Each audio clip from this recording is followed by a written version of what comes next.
में विश्वास, अब किस बात की माफी मांगते हो? वक्त भी चला गया और वो लोग भी चले गए जिनके सामने तुमने मुझे बेइज्जत किया था।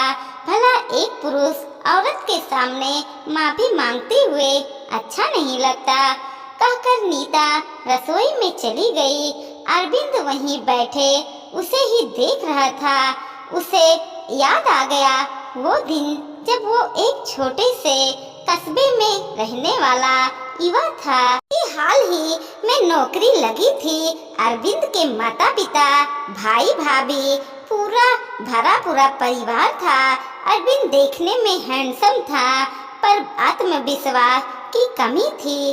अरविंद की नई नई बैंक में जॉब लगी थी।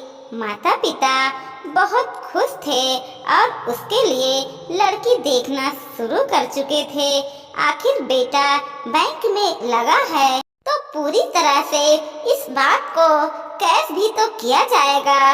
इसलिए जहाँ से अच्छा दहेज मिले ऐसी जगह से रिश्ता देखा जा रहा था। उसने बैंक में क्लर्क बनके नौकरी ज्वाइन की थी। वहीं उसकी मुलाकात अपनी बैंक मैनेजर नीता से हुई थी। नीता देखने में भी काफी सुंदर थी। साथ ही साथ उसकी पर्सनालिटी ऐसी थी कि हर कोई उसे प्रभावित हुए बगैर रहता नहीं। बिल्कुल विश्वास से भरी हुई बैंक के कार्य नहीं, आप ही तो किसी भी मुद्दे पर नीता ने बुलवाया लीजिए। वह किसी भी मुद्दे पर बेहिचक पूरे विश्वास के साथ बोलती थी और यही अदा अरविंद को पसंद आती थी। अरविंद को नीता पहले नजर में ही भा गई थी। अरविंद मन ही मन उसे बहुत चाहता था पर कभी कह नहीं पाता था। नीता जितना विश्वास से भरी हुई थी, अरविंद में उसका आधा भी विश्वास नहीं था। नीता अचानक से अगर अरविंद से कोई सवाल पूछ ले तो उसके सामने वो कई बार सब पका जाता था और हकलाने शुरू कर देता था और उसकी हकलाहट देखकर नीता की हंसी छूट जाती। नीता को भी अरविंद की सादगी पसंद थी पर प्यार वार जैसी कोई बात नहीं थी। एक शाम की बात है, ऑफिस बंद होने के बाद दोनों अपने घर के लिए रवाना हुए तो रास्ते में नीता की गाड़ी खराब हो गई। अरविंद उस समय उसी रोड से जा रहा था तो उसने नीता की मदद की। उस दिन पहली बार नीता ने अरविंद को नोटिस किया था। धीरे धीरे नीता को भी अरविंद का साथ अच्छा लगने लगा था। दोनों में मुलाकातें बढ़ने लगी थी। ऑफिस के बाद भी कई बार काफी शॉप में बैठकर बातें करते रहते होते थे। उनकी यही दोस्ती धीरे धीरे प्यार में तब्दील हो गई। दोनों शादी करना चाहते थे। जब दोनों ने अपने अपने घरों में इस बारे में बात की तो दोनों घरों में ऐसी स्थिति हो गई जैसे किसी ने बम फोड़ दिया हो। नीता के माता पिता ने नीता को खूब समझाया कि अरविंद तुम्हारे स्टेटस का नहीं है, तुमसे कम कमाता है। पर उस समय वह अरविंद के प्यार में अंधी हो चुकी थी। उसे अरविंद के सिवा कोई दिख भी नहीं रहा था। वहीं दूसरे तरफ अरविंद के माता पिता भी खुश नहीं थे। पर जब किसी पारिवारिक दोस्तों ने समझाया कि नीता अरविंद से ज्यादा ऊंचे ओहदे पर है और ज्यादा कमाती है तो पैसे का लालच से ही सही बेटे के सामने झुककर उसकी शादी को तैयार हो गए। पर उसकी भी शर्त यह थी कि नीता को घर भी संभालना पड़ेगा और साथ ही साथ रीति रिवाजें मानने पड़ेंगे। आखिर काफी सारे हंगामे और मान मनोहर के बाद दोनों की शादी हुई। चलते फिरते लोगों ने ताने भी मारने शुरू कर दिए पर फिर भी दोनों अपने रास्ते से न डिगे। पर असल परीक्षा तो शादी के बाद शुरू होनी थी। अगर किसी घर में किसी अच्छे हो रहा हो तो भड़काने वाले कम नहीं होते। बस वही सब इन दोनों के साथ होने लगा। नीता ने शादी के बाद भी नौकरी जारी रखी थी।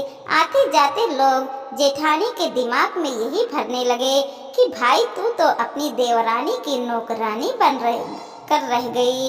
वह तो सुबह सुबह उठकर अपना समय व्यर्थ कर तैयार होकर ऑफिस चली जाती है और सारा काम जेठानी को संभालना पड़ता है। इसका नतीजा यह हुआ कि महज 2 महीने में ही घर में 2 चूल्हे हो गए, जिसके जिम्मेदार भी नीता को ठहराया गया। पहले जहां जेठानी के साथ मिलकर नीता घर का काम कर लेती थी, वहीं अब पूरा काम नीता की जिम्मेदारी हो गई। नीता सुबह उठकर घर का सारा काम कर ऑफिस जाती और वापस आने पर कोल्हू के बैल की तरह दोबारा घर के काम में लग जाती। पर फिर भी सास ससुर खुश न होते। हाँ, महीने की शुरुआत में पगार लेने तो तैयार जरूर हो जाते, काम तो कोई करना नहीं, पर नीता को ही 2 बात और सुना दी जाती।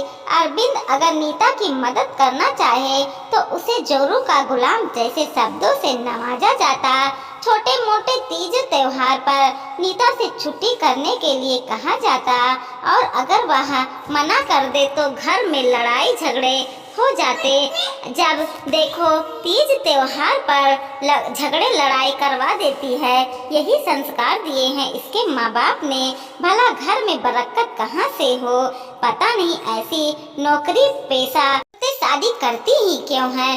जब नौकरी ही करनी थी तो शादी नहीं करना चाहिए था। जब तीज त्योहार तो मानने ही पड़ेंगे ना।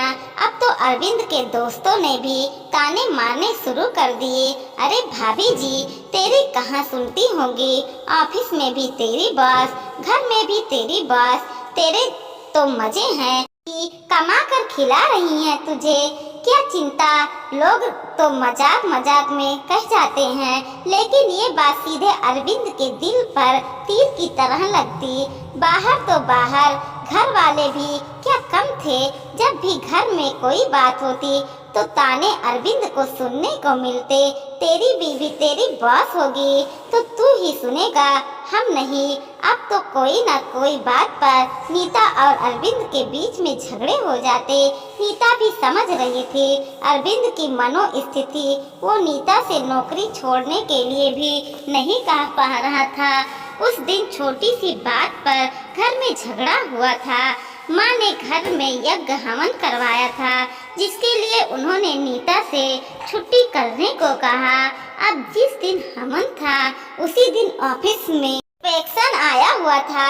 नीता मैनेजर थी, इसलिए जाहिर सी बात है नीता का ऑफिस में होना जरूरी था।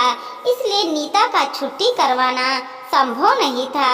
इसी बात का बतंगड़ बनकर माँ ने झगड़ा शुरू कर दिया।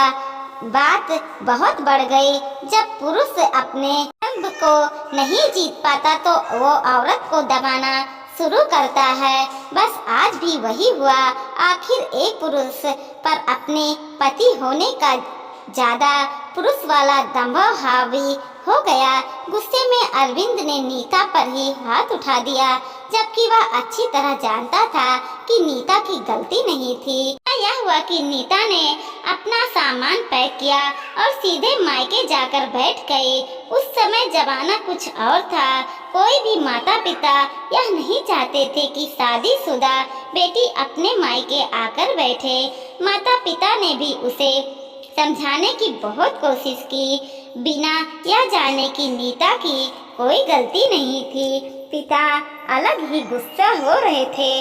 पहले ही कहा था कि इस रिश्ते का कोई अस्तित्व नहीं है, पर इसी को समझ में नहीं आई थी। तब तो आंख पर प्यार का पर्दा पड़ा हुआ था। बस सब कुछ छोड़ छाड़ कर आ गई। समाज में कोई इज्जत की नहीं हमारी। आप शांत रहिए, कुछ दिन शांति हो जाइए। जब उसका गुस्सा ठंडा हो जाएगा तो वो अपने आप ही चली जाएगी। माँ ने पिताजी को चुप कराते हुए कहा, अरे इसकी छोटी बहन की शादी की बात चल रही है, क्या जवाब देंगे लड़के वाले को कि बड़ी बहन क्यों आकर बैठ गई मायके। अरे कह देंगे कि कुछ दिन के लिए मायके मिलने के लिए आई है। आप शांत रहिए, आखिर कुछ दिन शादीशुदा बेटी मायके तो रह सकती है जैसे तुम चाहो, पर खबरदार बाहर ये बात ली नहीं चाहिए। और यह अरविंद भी अच्छे से जानता था कि नीता गलत नहीं थी, बल्कि गलती तो उसके माता पिता की थी। लेकिन उसका दंभ उसे नीता के सामने झुकने से रोक रहा था। वो पति ही क्या, जो अपनी पत्नी के सामने झुक जाए, बस यही सोच उसे आगे बढ़ने से रोक रही थी। लेकिन कुछ दिन बाद पता चला कि नीता माँ बनने वाली है। अब तो नीता को हर कोई समझाने लगा था, बच्चे की दुहाई दी जाने लगी थी। अरविंद भी चाहता था कि नीता वापस आ जाए, पर किस मुंह से बोले। एक दो बार माँ पिता ने बोला तो दोनों उसे ही सुनाने लगे। हमने तो निकाला नहीं था उसे, अपनी मर्जी से गई थी तो अपनी मर्जी से ही आएगी। कोई जरूरत नहीं है उसे लाने की। अगर आज झुक गया तो कल को सिर पर चढ़ के नाचेगी। लेकिन समाज, रिश्तेदार और दोस्त का इतना ज्यादा दबाव बढ़ गया कि आखिरकार नीता के माता पिता खुद नीता को मर्जी के विरोध उसको जबरदस्ती छोड़ने उसके ससुराल पहुंच गए। जिस तरह से सास ससुर जेठ जेठानी नीता को देखकर मुस्कुरा रहे थे, नीता के स्वाभिमान के टुकड़े टुकड़े हो गए। रूठी रानी को कौन मनाए, आ गई ना अपने आप ही। सासू माँ ने तंज कसते, औरत कितनी भी हवा में क्यों ना उड़ ले, रहना उसे जमीन पर ही है। अच्छे से जानती हैं ऐसे औरतें के पंख को कुतरना। ससुर ने अपने तरफ से दो शब्द और जोड़ दिए। नीता बेचारी वहाँ तो अपने स्वाभिमान की लाश उठाए उस घर में रहने को मजबूर हो गई, क्योंकि कोई साथ ही नहीं दे रहा था। न माता पिता समझ रहे थे और न ही पति। अरविंद से तो इतना भी न हुआ कि कम से कम अपनी गलती की माफी मांग ले। हाँ, इतना जरूर था कि अब नीता पर तंज दो दुगने दुगने पहाड़ से किए जाने लगे। समाज की नजरे में नीता वैसे भी कुसंस्कारी बहू बन चुकी थी, जो अपने पति के खिलाफ उसके घर को छोड़कर मायके चली गई। गर्भ अवस्था के महीने में नीता पर भी बहुत भारी पड़ रहे थे। घर का काम ऊपर से जॉब, दोनों को संभालना नीता के बस की बात नहीं थी।